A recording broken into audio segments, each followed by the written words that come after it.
আসসালামু আলাইকুম। আজকে দেখাবো সিলেটের অথেন্টিক আখনি রান্নার রেসিপি। এই রেসিপিটি নেওয়া হয়েছে গ্রামের অভিজ্ঞ বাবুর্চির কাছ থেকে। এভাবে রান্না করে খেলে আপনি ফিল করতে বাধ্য হবেন আমার জিহ্বার ফ্লেভারগুলো বার্স্ট হয়েছিল আমার জিহ্বার ভেতর। এভাবে রান্না করলে আপনি পাবেন একদম আসল সিলেটি আখনির স্বাদ। চলুন ভিডিও শুরু করা যাক। আজ আমরা রান্না করব 1 কেজি চিনিগুড়া চালের আখনি।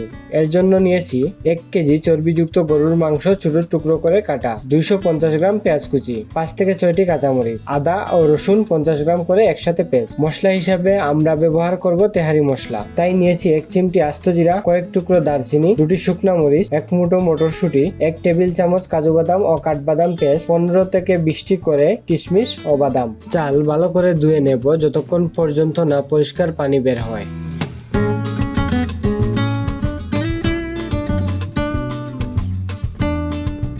এরপর পানি ঝরিয়ে রেখে দেব। একটি পরিষ্কার সসপ্যান চুলায় বসিয়ে পানি শুকিয়ে নিব। পানি শুকিয়ে গেলে দিয়ে দিব 150 ml তেল ও 50 ml ঘি। চাইলে পুরোটা ঘি দিয়েও রান্না করতে পারেন, টেস্ট আরো ভালো হবে। তেল গরম হলে আস্ত মশলা দিয়ে ভেজে নিব। এরপর বাদাম, কিশমিশ ও মটরশুঁটি দিয়ে আবারও ভাজবো। সবশেষে পেঁয়াজ কুচি ও পরিমাণ মতো লবণ দিয়ে ভালো করে কষাবো।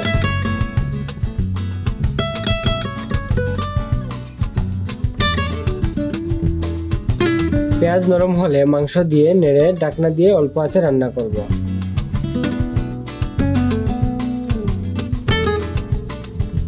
মাঝে মাঝে নাড়তে হবে যেন পুড়ে না যায়। আলাদা একটি পাত্রে পানি গরম করে নিব। প্রয়োজন হলে সব সময় গরম পানি ব্যবহার করবেন, ঠান্ডা পানি ব্যবহার করবেন না। মাংস কষানোর পর আদা রসুন পেস্ট দিয়ে ভালোভাবে মিশিয়ে আবারও ঢেকে দিব। এই সময় বেশি সতর্ক থাকতে হবে, কারণ পুড়ে যাওয়ার সম্ভাবনা এই সময় সব থেকে বেশি থাকে।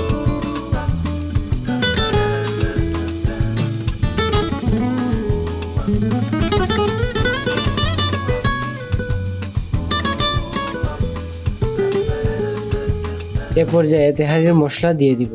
বাজারে তেহারির মশলা পাওয়া যায় 40 গ্রামের প্যাকেট, যা 2 কেজি চিনিগুড়া চালের আখনি রান্নার জন্য প্রযোজ্য। তাই এর অর্ধেক অর্থাৎ 20 গ্রাম তেহারি মশলা দিয়ে দিব। কিছুক্ষণ পর অল্প পানি দিয়ে আবারও ডেকে রান্না করব। মাংস পুরোপুরি সিদ্ধ হওয়া পর্যন্ত এভাবে চালিয়ে যাব।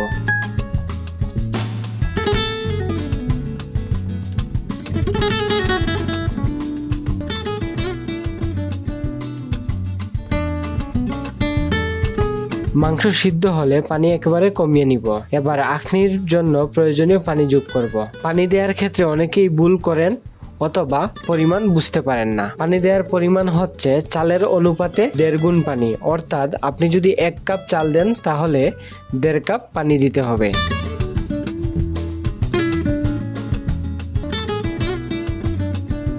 পানি ফুটে গেলে চাল দিয়ে দিব। আগুন একটু বাড়িয়ে ডেকে রান্না করব।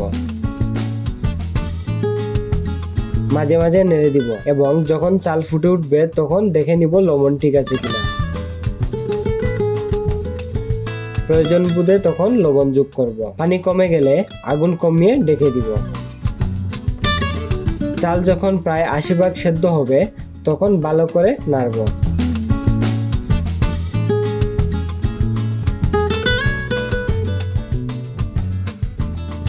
ভালো করে নাড়ার পর সুন্দর করে সেট করে দিব। তারপর উপরে একটু ঘি ছড়িয়ে দিব। এরপর পলিব্যাগ দিয়ে ভালোভাবে ঢেকে দিব। পলিব্যাগ যেহেতু স্বাস্থ্যের জন্য ক্ষতিকর, তাই চেষ্টা করবেন পলিব্যাগের পরিবর্তে ফুয়েল পেপার দিতে। এ পর্যায়ে খুব অল্প আঁচে রাখবেন যাতে পুড়ে না যায়।